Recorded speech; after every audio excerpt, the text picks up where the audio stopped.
nous avons convoqué cet atelier afin de présenter une étude qui parle sur le phénomène de radicalisation en prison. D'abord, il faut comprendre pourquoi nous avons choisi cette thématique. Le phénomène de la radicalisation du terrorisme ou de l'extrémisme violent qui va avec gagner l'ampleur. C'est-à-dire, on trouve de plus en plus de personnes qui sont radicalisées et qui sont pris pendant les combats ou pendant les interventions de services sécuritaires. C'est déjà un phénomène qu'il faut compter, c'est-à-dire qu'il faut savoir qu'est-ce qu'on fait avec ce personnel-là.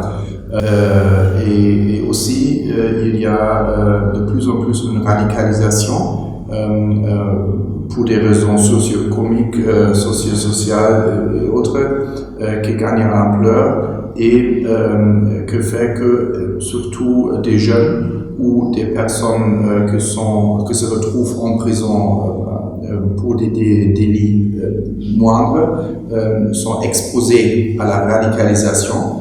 Et c'est la raison pour laquelle nous devons bien suivre et mieux connaître ces phénomènes. Les places pour les détenus, les prisons en tant que telles ne sont pas bien, ils sont sous-peuplés. Les moyens de l'administration manquent un peu.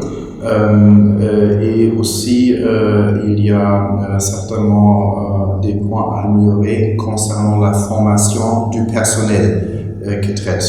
Et plutôt, et ça c'est pour nous important, il faut avoir la possibilité de mieux connaître combien de personnes sont vraiment marquées comme des personnes radicalisées en prison. Est-ce qu'on connaît le bon nombre et comment détecter les personnes? Parce que c'est aussi un peu dangereux si on dit je trouve ou j'ai des indications qu'une personne est radicalisée. D'un seul coup, cette personne se peut être seulement prononcée d'une certaine manière et se trouve dans une classe qui n'est pas la vraie classe et que ça c'est un vrai danger. Alors il faut avoir plutôt des moyens d'identifier les personnes concernées qui posent un danger pour le public une fois sortis de la prison.